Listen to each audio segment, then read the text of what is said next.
I'm Kourtney Smith. And I'm Elyse Sharp. And we are two Shakespeare nerds who decided to make a podcast about our love for Shakespeare.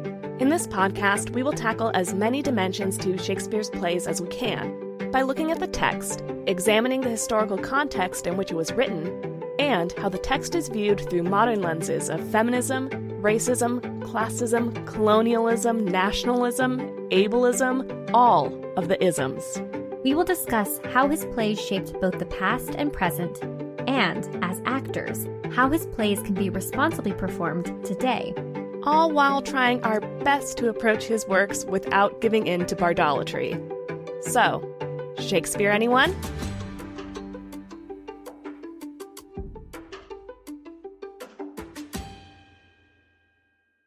Hi listeners, it's Kourtney here. If you are listening to this episode after 2023, you might be wondering, who is this Korey Leigh Smith host? When we started this podcast, I went by that stage name, Korey. I've chosen to leave my stage name and, as you know, I now go by Kourtney. But before you enjoy past Elyse and past Kourtney's episodes in our back catalog, I wanted to clarify the name switch. Now that I've set that straight, I invite you to sit back, relax, and enjoy the episode. Hello, listeners. This is Kourtney. Elyse and I are so thrilled to continue bringing episodes of Shakespeare Anyone to listeners like you for free. We do this out of our love for Shakespeare, theater making, scholarship, and decentering dead white men. We put a lot of hard work into research, recording, editing, and generally producing a podcast. With that said, I'm here to remind you all that we have a Patreon page if you want to support our current work and our future goals that we believe Patreon will help us achieve. We've created a variety of support levels and continue to create exclusive bonus content for our patrons on a monthly basis. Our bonus content so far includes Shakespeare Stuff We Loved This Month posts, where we share the Shakespeare-related products we are obsessing over. Not only that, but we already launched bonus episodes. One is an extension on our conversation with Dr. Simone Chess about John Lilly's Galatea and early modern trans studies. And the second is a conversation with special guest Stephanie from Protest Too Much podcast, in which we review Joel Coen's Macbeth starring Denzel Washington and Frances McDormand. Elyse and I also discuss Shakespeare-adjacent content, like movies, TV shows, books, to name a few, and share those conversations exclusively to Patreon. These are incredible conversations you can unlock as a patron. We also have plans for additional bonus episodes, including more special guests, more film reviews, and even an Ask Us Anything. Distinguished patrons even receive exclusive voting power and snail mail. If you would like to join us and support the production of this podcast, or just check out the Shakespeare-themed names we've given the support levels, head to patreon.com/ShakespeareAnyone. The link will also be in our episode descriptions. And if you like what you hear, Elyse and I would greatly appreciate it if you could rate, review, and follow us on Apple Podcast and Spotify. Your review might even make it on an episode. When you're done, be sure to follow us on Instagram and Twitter, and then tell a friend. Word of mouth is our best form of advertisement. Thank you for listening and all of the support you give us and the podcast. Now, onto the episode. Hi, Elyse. Hi, Korey. How are you today? I'm doing well. How are you? I'm also doing well. A little stressful week, but, it happens to everyone. Yeah. I think. If you don't have a stressful week, I'm very jealous of you. Very, very jealous. Mm-hmm. But we're here. So, like our last episode, this is part 2 of our discussion on mental health and disability in Shakespeare's time and forward. So we do want to ask our listeners to listen with care because we may be discussing topics that are not comfortable for everyone. So This is not a topic that is safe for you to listen to. Please feel free to listen to other episodes instead. Mm-hmm. I know partway through the week, you texted me to say that you are so excited to share your research on mental illness and disability in Shakespeare's time and moving forward, and specifically looking at how it's portrayed in the media of the time. Is that about right? Well, The thing that I'm really excited about is, and I don't want to give too much away, but it's how Shakespeare influenced early psychiatry. Oh, ooh, okay. Yeah. So last episode, you took us through the history of mental illness and disability and care in early modern England. Mm-hmm. If you would like to give a refresher to our Yeah, listeners, and then we can move forward. Just, it's been a few weeks. of course. So what we talked about last time, really briefly, was, like you said, what actually treatment looked like. And what we saw was in response to accusations of witchcraft and with the advent of more interest in dissection and anatomy and the idea of case studies, doctors pushed for a delegitimization of witchcraft as a diagnosis and instead started treating specifically women as distressed, like men could be. Mm-hmm.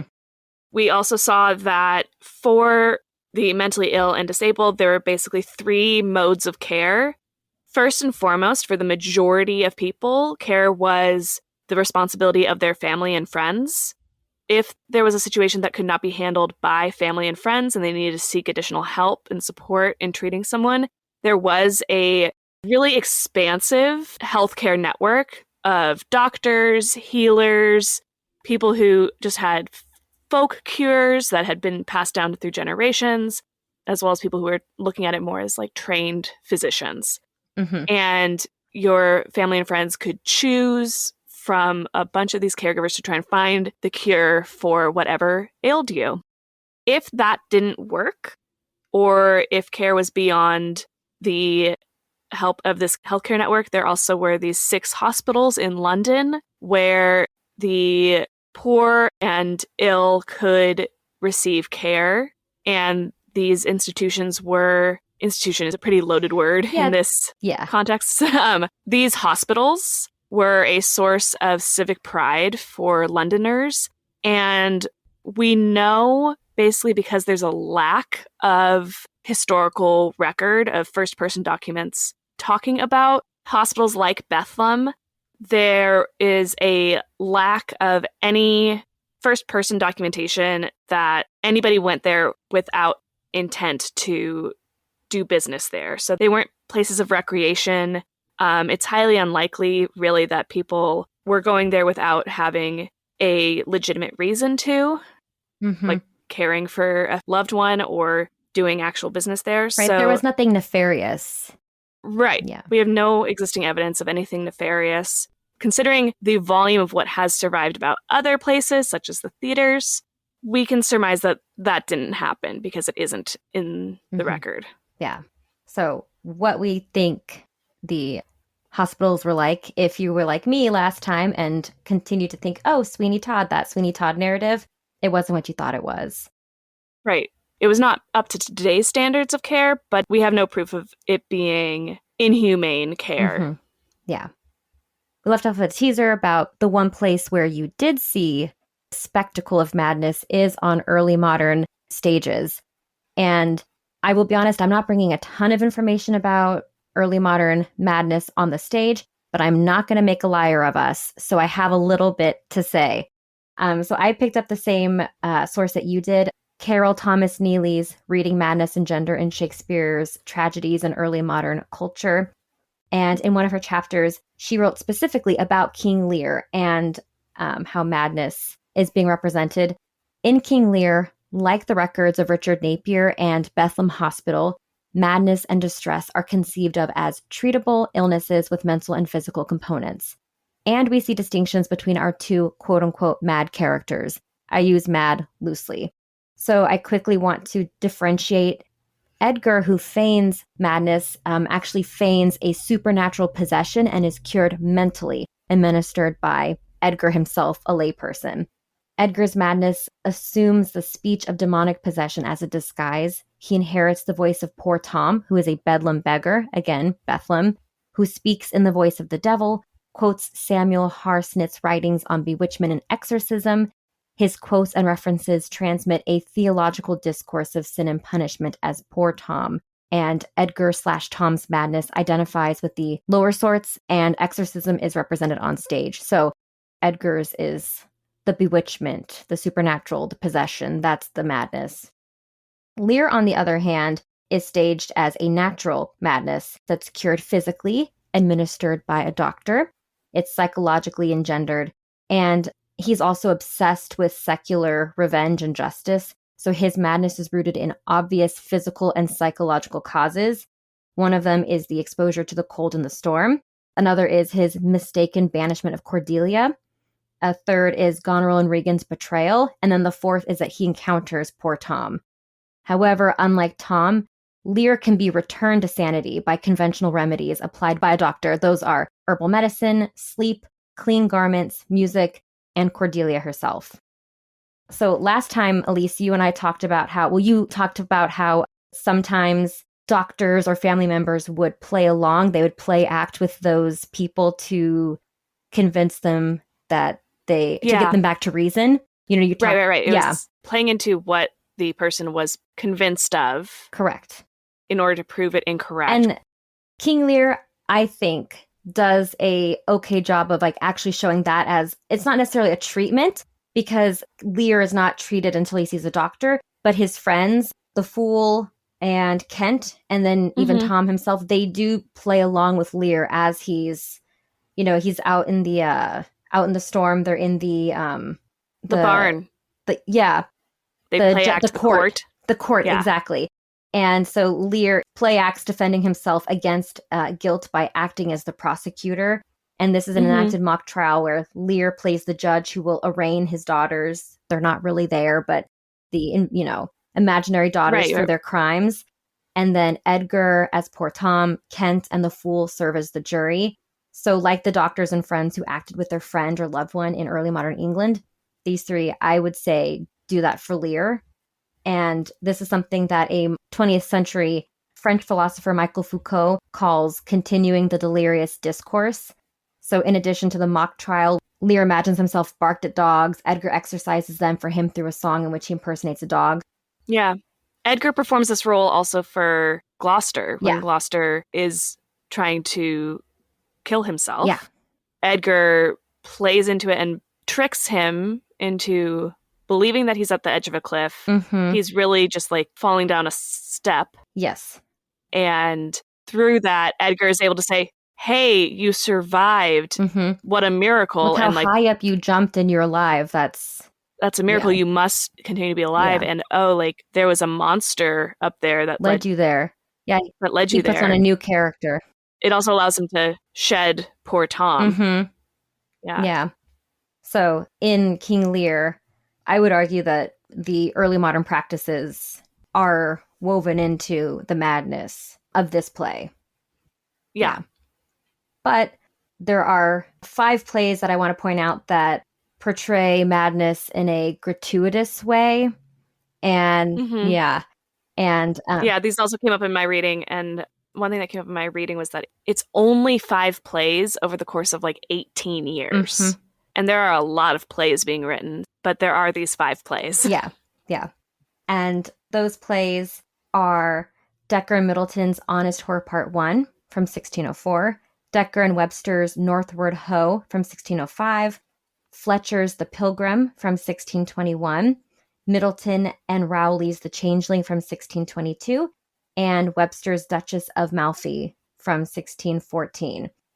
And Carol Thomas Neely argues that these 5 shows about Bedlamites, those who are contained in Bethlehem or Bedlam, as it was called on the stage, can be used as a metaphor and might have been used as a metaphor.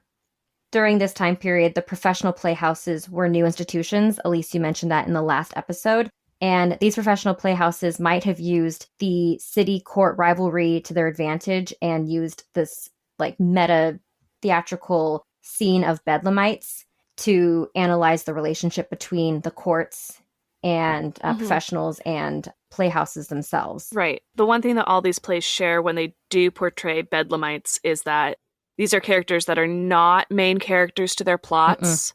They kind of come in for their scene, do a sort of meta-theatrical play within a play, and then are never heard from again. Yeah. Right? Right. And this play within a play could be a response from the theaters about like how theater at that time was seen as being like the anti-theatrical sentiments that were, I also mentioned last time, where people were trying to get the theater shut down. They didn't want them in their neighborhoods because people would be super rowdy at them. Yeah. Yeah. So maybe what was going on for some of these playwrights was that they made up this narrative about a bedlamite in order to create a metaphor for those who are like fearful of the sedition of plays. Right. Yeah, I have a quote. It can also tell us about the competition between the companies and the like heightened theatricality of bringing in these characters to perform a play within a play allowed them to exaggerate all of the things for which plays are attacked. Right. So depictions not based in fact, but instead used as allegory for the socio-political situations that the theaters, relationships that the theater was caught in the middle of. Yeah. Mad persons satirize like city professionals who, speaking of socio-political relationships, city professionals had more prestige and authority than playwrights and players. Playwrights and players were always seeking to not get shut down, like trying their hardest not to get shut down. Also, they represented skewering doctors, lawyers, merchants, scholars as lascivious and stupid, and exploited the mad and widened the gap between mad and healthy. So, like this concept that you can be returned to sanity, this tool that these early modern playwrights used widened that gap between mad and healthy, and certainly would have lended a hand in creating false narratives about what it means to be quote unquote mad and what the people in the hospitals were like. Yeah, and I thought another interesting note from Carol Thomas Neely on this was also that in these plays, the vast majority of these scenes, they aren't placed at Bedlam specifically. They're placed performing for the wealthy, right? Well, some of them are like where the performance for the wealthy takes place.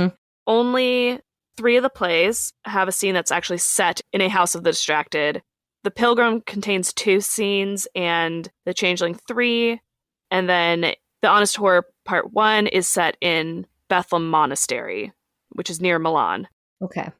And then Northward Ho says that they go to London's Bedlam, but they place it in a different part of London. And Duchess of Malfi is set in Italy, so the distracted persons that she is entertained by aren't Bedlamites. So again, it's not a mimicry of specific people in Bedlam. Right. My assumption is that no playwright or theater maker of the time went to Bedlam or Bethlehem to actually research what was going on. They're interchangeable. They are interchangeable, yeah. But none of them went to the hospital to actually find out what was happening, to analyze, to observe. Correct. We have no proof of them going. No. It just seems to be that it was more of, I'm going to use something that I don't really understand as an allegory. Because making Bethlehem look bad makes the stage look good. A little bit, maybe. And of course, we don't know what these playwrights are thinking. So that's just me making a guess about, And I do want to say, because they're not doing anything to call out Bedlam, the hospital, they're just deciding to take this idea of like houses of the distracted as a location for meta-theatrical scenes to take place in. That's not, they're calling out Bedlam, the London institution. Right. It's just, we want to have a meta-theatrical scene. What's someplace that very few people know about? Right. Yeah. And I suppose this is where I will put a pin in, like, I should probably read those 5 plays. So down the line. Very true. But this is, creating Bedlamites. What we call Bedlamites are not even Bedlam patients. No. They're not characterized as Bedlam patients. They're tools for allegory. So that was early modern England. I want to continue pushing forward in time. We are leaving early modern England, and I'm going to talk broadly about asylums in primarily America, but also asylums in England. After the early modern era, we get into 1700s, and the hospitals continue to be relatively similar to the 1600s. One addition to treatment was the use of straitjackets. Straitjackets were used in the 1700s to restrain patients for a multitude of reasons: control antisocial behavior, prevent harm or suicide, if patients were requesting being restrained. But attitudes generally changed about straitjackets and the treatment of patients in 1829 when William Scrivenger, a patient at Lincoln Asylum, was found dead from strangulation after being strapped to his bed in a straitjacket and left overnight without supervision. And the incident persuaded the authorities at Lincoln to abolish all physical restraints and implement a non-restraint system, indicative of a wider 1800s asylum reform change in attitude towards mental illness and the care of mentally ill people. Okay, so what you're saying is that even though, like, the image of these houses for the distracted and the care sometimes comes along with restraint and these straitjackets, but that was not something that was even invented until about 100 years after early modern plays were being written, and then 100 years later was discontinued. Yes, thereabouts. And I also want to preface, before I get into this, my research for this next part is from a book called Theaters of Madness, Insane Asylums and 19th-Century American Culture by Benjamin Reiss. I'm going to focus here on the 1800s and how Shakespeare influenced early psychiatry. But before I talk about Shakespeare, I want to talk about the conditions in the asylums. In mid-19th century America, the condition of the mentally ill seemed to demand, and to a large degree received, national attention and the full creative energy of a group of dedicated reformers. According to mid-20th century French historian Robert Castel, who was a sharp critic of institutional psychiatry, he said that there was something progressive about the 19th century asylum movement in that its architects refused to view madness as a preordained destiny. And because they believed, quote, that man is the product of his own works, his living environment, that he may be overwhelmed by his very conquests, broken by the changes and chances of history, unquote, it was also man's duty to repair those minds that had been broken by the modern world. And I'll get to that modern world part later, but the early 1800s saw a reformation of sorts with mental illness and treatment of the mentally ill or the distressed. From the early 1830s until just before the Civil War, the environmental and cultural emphases of American asylums borrowed features of the moral treatment movement that had been developed by non-medical, typically religious-oriented practitioners in 18th century Europe, such as William Tuke, founder of the York Retreat in England that was founded in 1792, who believed that madness could be tamed in a loving, disciplined environment. So we're going from straitjackets as a restraint to... kind of like a return to what we had prior to straitjackets, Correct. Which was loving, compassionate care, primarily by family, supported by healthcare professionals. Exactly. So although asylum physicians insisted that insanity was at its roots a disease of the brain that called for medical intervention, they also believed that mental illness often had a psychological or moral cause, and that a carefully controlled environment was as essential to the cure as the administration of medical treatment. So some examples of causes for going mad during the 1800s include a blow to the head, the inhalation of poisonous vapors, from indigestion, from masturbation, from hereditary predisposition, or from any other diseases. And asylum annual reports and writings also include causes for madness as excessive study, religious enthusiasm, anxieties over work, something called blowing fife all night. And a fife is a small high-pitched flute. So I'm guessing that that's a... that sounds like a euphemism. Yeah. I Googled it and I couldn't find what it was. And I was like, music? Partying? But it very well could be a euphemism. I don't know. That's blowing a small pipe all night. So it could be... It could also be a euphemism. It could definitely be a euphemism. You're probably right. There's a good chance you're right. Reading vile books and ecstatic admiration of works of art. And I see your head, you're like going, what? What? I mean, some of these I expected. That one was unexpected. The admirations of works of art? Yeah, just being way too enthusiastic about paintings was not... I mean, really, what I'm gathering from this list is that it's like too extreme in any direction can be a cause. Yes. You shouldn't be like ecstatic or excited, you know. And this is the 1800s, repressed. Right. But it's like Kristen Bell in the Sloth video would be like, no. No. let's get her You need to, yeah. In order to combat the roots of disease, the asylum's therapy consisted of curated cultural activity. And the buildings themselves were magnificent structures with like beautiful grounds. There were oftentimes working farms, sometimes zoos.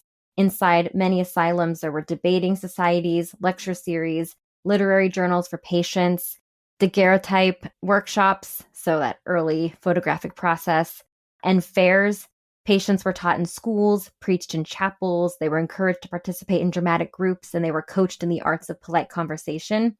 And while all of this sounds good, the energy that the reformers devoted to, quote unquote, restoring the mad to the realm of reason was ultimately channeled in ways that produced new forms of inequality in the social realm and conflict in the cultural realm. And what I mean by that is that asylum superintendents promoted normalization of one way of life and stigmatized those who stubbornly held to modes of conduct and expression that were outside of those norms. So, like, you could be a person with autism or from a different cultural background, from a different class background. So, while it sounds like, oh, wow, like you have all these activities, it's also like, oh, but we're trying to get you to conform to this one idea of what life should be like. Correct. And like, you need to conform without adaptations. Yeah. Yeah. The superintendent says, these are the things that we do here to get you back to the realm of reason. But the realm of reason is our concept of what Correct. the realm of reason should look like. Yeah. Exactly. And in regard to this, Castell writes of, quote, the almost inevitable failure of the totalitarian institution insofar as the person detained was obliged to break with their culture and repudiate their group and class affinities for the sake of a plan for their own regeneration in which they had no part, because it merely expressed what their asylum masters had decreed, unquote. Now, did these treatments work? I'm not going to give you the cure rates that were reported for New York State during 1848. And the reason I am not going to do that is because Reiss, the author of the book I read, said that those rates were shown to be faulty, and we don't know the legitimate cure rate. Yeah. I mean, compared to what? Yeah. And also, you're self-defining cure for something that maybe doesn't need to be cured. Yes. And while patients of these institutions digested material from the outside world also digested what was coming out of the institutions. An example of that is in October of 1850, U.S. President Millard Fillmore wrote a letter to Dorothea Dix, the reformer and advocate of state and federal construction of insane asylums. And in particular, she sent him something that fascinated him.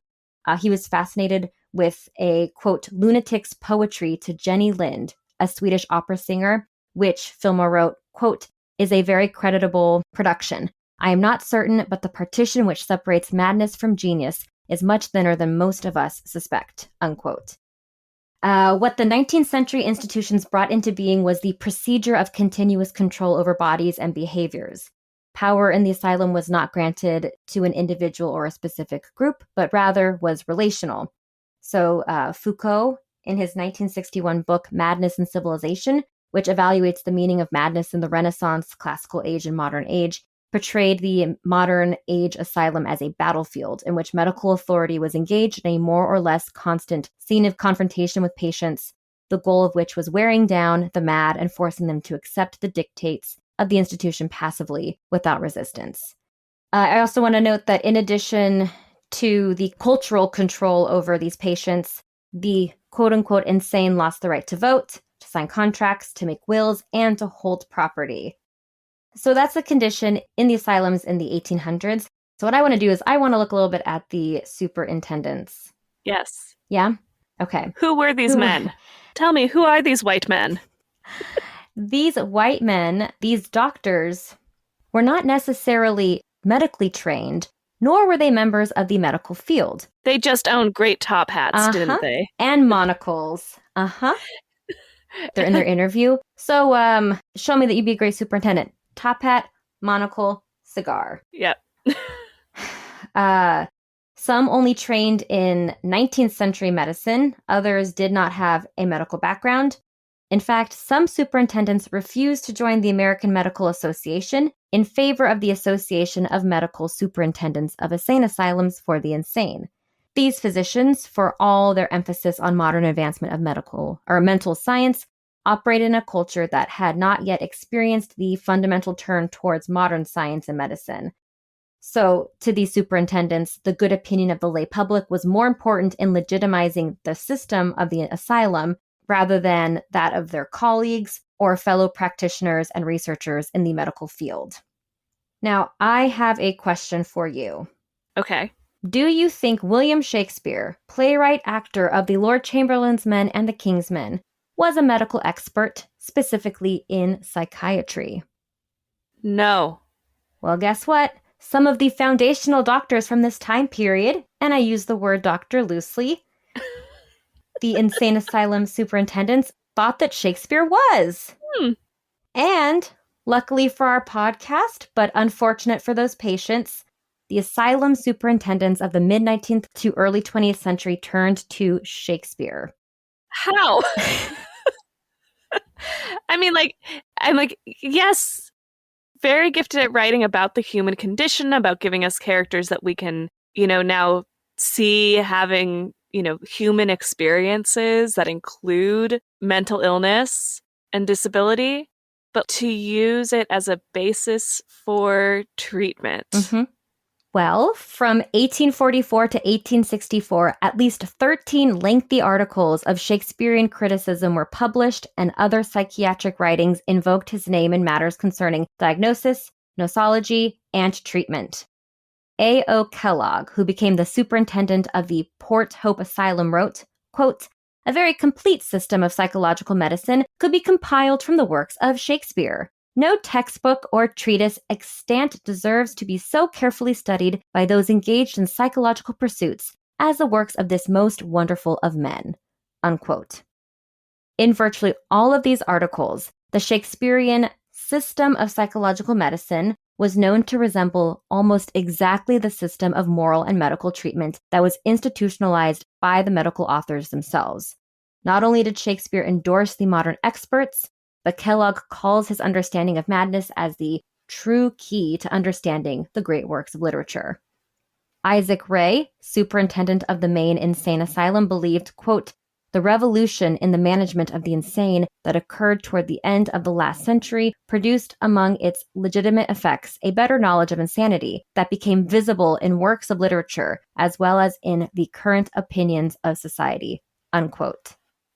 So he is writing about how the management of the insane can be seen more in literature as doctors start to understand the insane to a greater extent.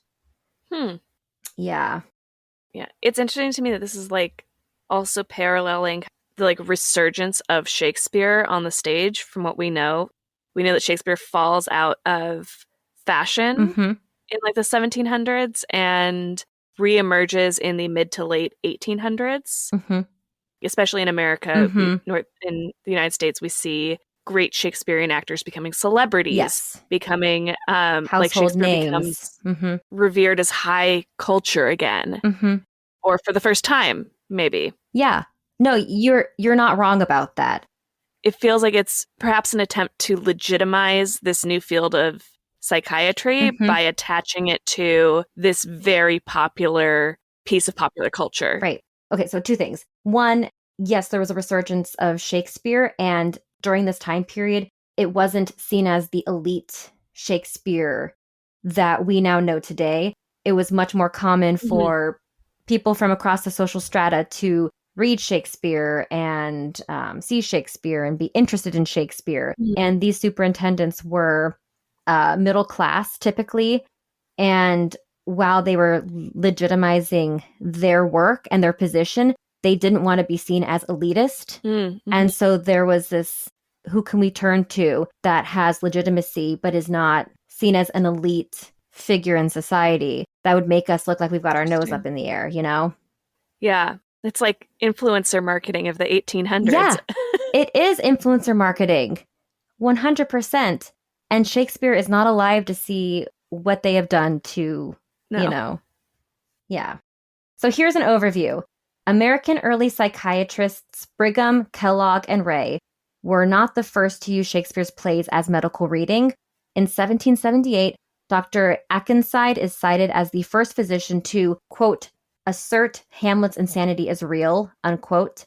In 1882, physician Benjamin Rush used citations to describe diseases and occasionally borrowed classical authors' recommendations for how to cure them. Shakespeare is included in that. In 1822, British Dr. John Mason Good used Hamlet as a template for his discussion of quote-unquote melancholy atonita, which is a deterioration of the will that results in an inability of firmly pursuing any laudable exertion or even purpose. He also called Shakespeare, quote, the highest authority in everything relating to the human mind and its affections, unquote. In 1833, a more systematic book by George Farren called Essays on the Varieties of Mania, exhibited by the characters of Hamlet, Ophelia, Lear, and Edgar, was published. Many British alienists were writing extensively on Shakespeare from the 1850s through the 1870s. English psychiatrist John Connolly took his reading of Shakespeare further than those before him. He wrote, quote, Shakespeare furnishes in the work of creative art more valuable information about insanity that can be obtained from the vague and general statements with which science, in its present defective state, is constrained to content itself, unquote.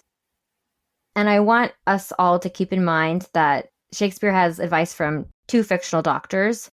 Number one is Lear. So this is bringing us back to our play. Lear has a strong predisposition to insanity and is in a state of incubation waiting for something to trigger it. And the physician's advice to repose with the foster nurse of nature. So resting is one of the profound insights of the early psychiatry moral treatment. Mm-hmm. And number two, Macbeth exclaims, quote, throw physic to the dogs, unquote, after the doctor says in the case of Lady Macbeth that nothing can be done to, quote, minister to a mind diseased, unquote. Mm-hmm. So Macbeth is like, throw out doctors, like useless. Yeah. In the plays, Hamlet is insane despite the fact that many of his behaviors appear rational. Stephano of the Tempest is allegorized as an asylum physician and, when confronted with Caliban's madness, subdues him with two methods. Number one is material, the bottle, and number two is psychological, kindness.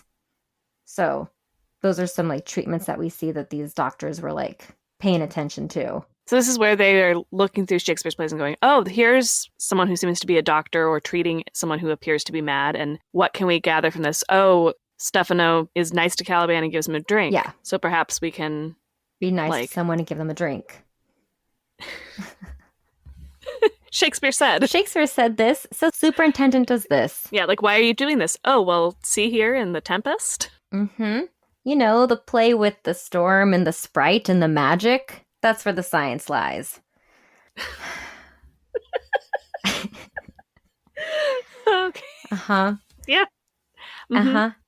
In Duncan Sackeld's 1995 book, Madness and Drama in the Age of Shakespeare, Salkeld points out that it is primarily Galenic conceptions of humoral imbalances that inform Shakespeare's representations of madness.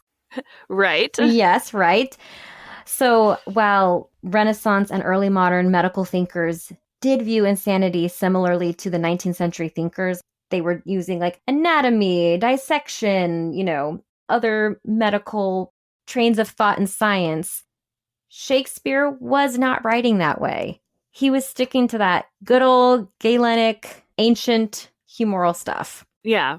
Put them back in balance. Yes. Show Christopher Sly a funny play. Mm-hmm. Go on a walk. Bloodlet. Vomit. Let him rest. Uh-huh. Yeah. Be deprived of, certain foods and go out in the cold. Right. So Shakespeare's science was simply incorrect. It worked, but it wasn't correct. Yeah. Correlation does not equal causation, right? Correct. So Shakespeare's science was thoroughly based in observed correlations, but not diagnostic causations. No. Much like the penal reformers of the 1700s used literature and art to construct a prison system, superintendents of Victorian quote-unquote lunatic asylums turned to Shakespeare's dramas for models of mental aberration that could be applied to their clinical practice. For example, British superintendents tended to invoke Ophelia and Hamlet in describing common conditions among their patients. American superintendents did much the same. One example of this is Hamlet's test. There are records of Hamlet's test being used as far back as 1828. London physician Sir Henry Halford devised a test of insanity for his patients. In one instance, one of his patients appeared to be lucid but wanted to revise his will. Halford devised an application of Hamlet's bedroom scene with his mother, quote, "Bring me to the test, and I the matter will reward, which madness would gamble from," unquote. So that part of Hamlet. Halford asked his patient to reword his will. The patient got many of the figures and names wrong, and because he gambled from the matter, the new will was declared invalid. So how did superintendents and asylums develop such a connection to Shakespeare if Shakespeare used such false science to explain madness? Like those who thought that since Shakespeare had a good grasp on the law, he must have studied it. They also thought that his understanding of insanity would indicate that he had studied patients at Bedlam Hospital. Records do not give us any proof that Shakespeare studied there or even went there, so this was a matter of wishful thinking or just making stuff up.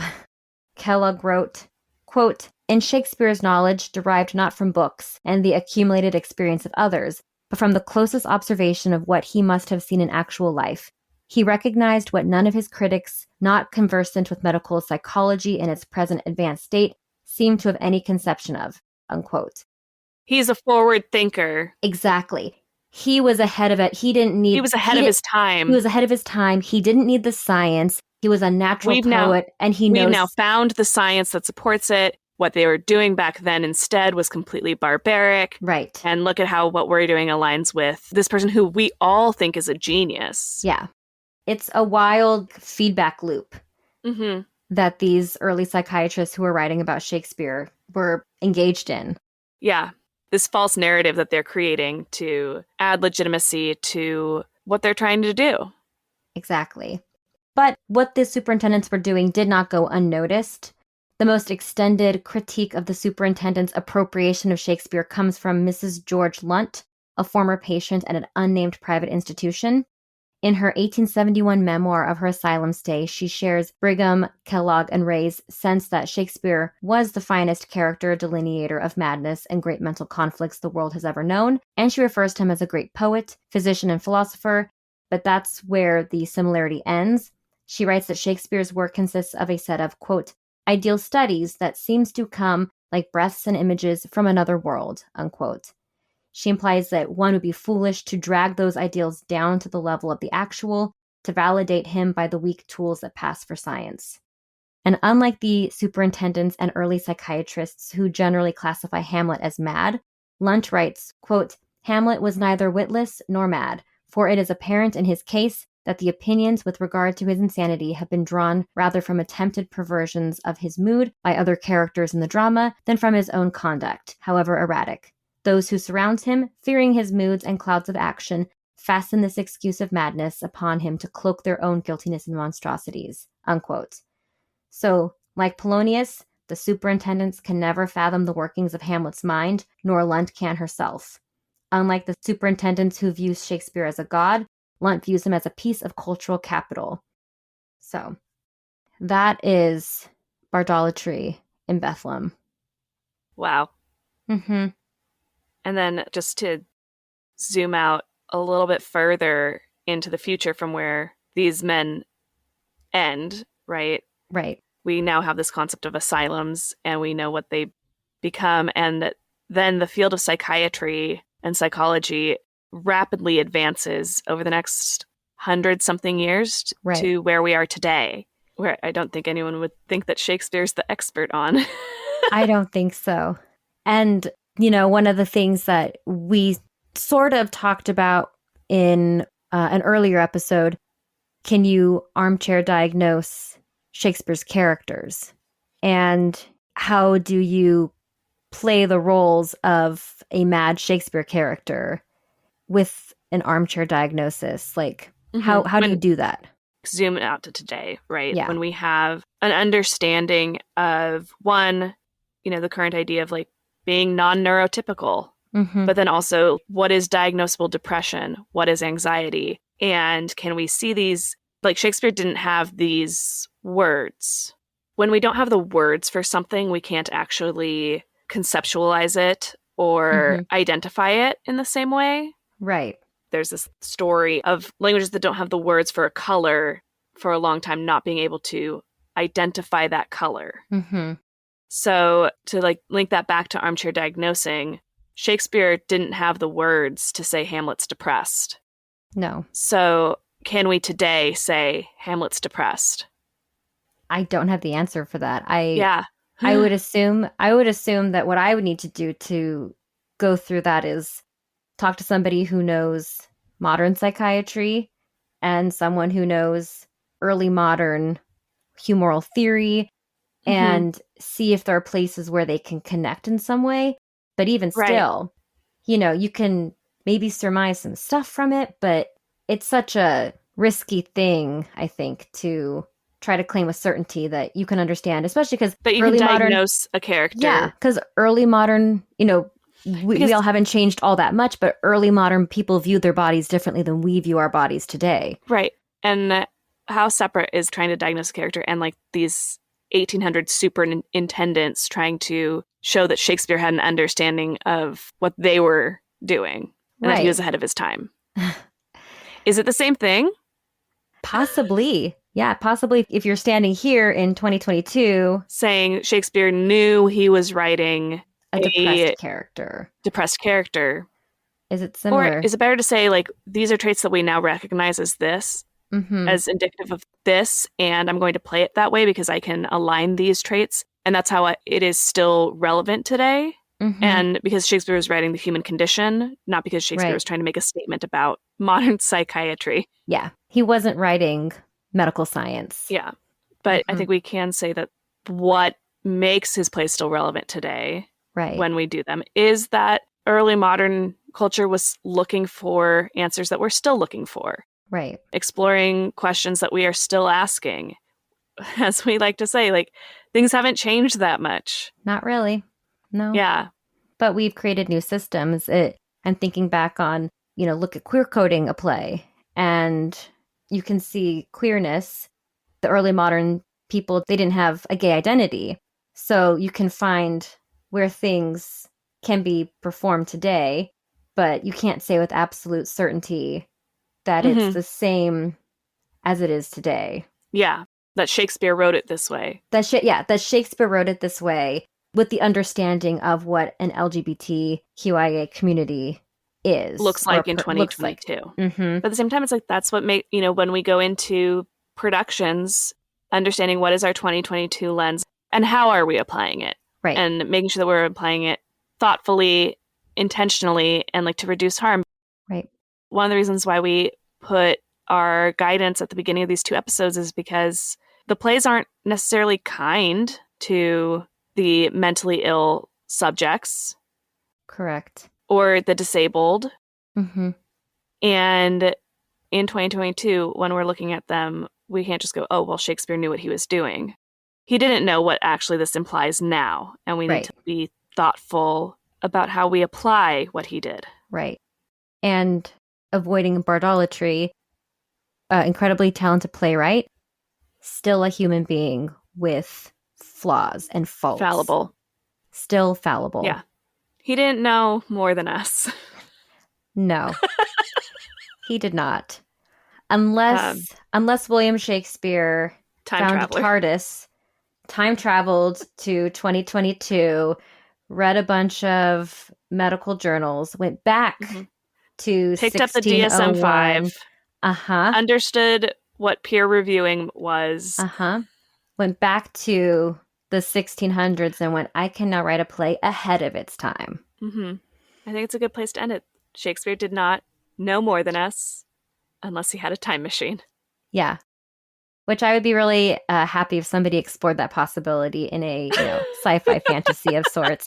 So if you write movies or TV shows or books, comics, I give you permission to steal this idea. On that note, thank you for listening. I'm Kourtney Smith. And I'm Elyse Sharp. This is Shakespeare Anyone. Thank you so much for listening to Shakespeare Anyone.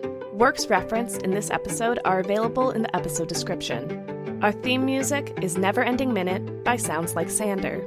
If you would like to support us, it would help us out if you would hit the subscribe button, like us, leave a comment, write a review, share us on social media, tell a friend about us, all the things. We'd appreciate it.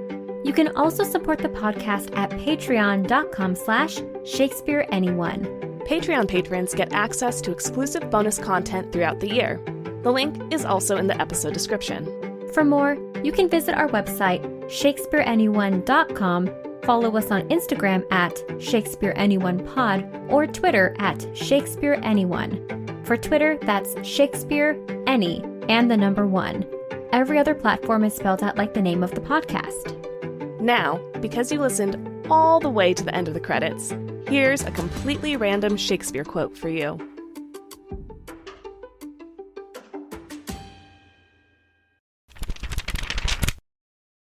From Hamlet, First Quarto, Scene 8, spoken by Gilderstone. Gertrude, you'll see this play?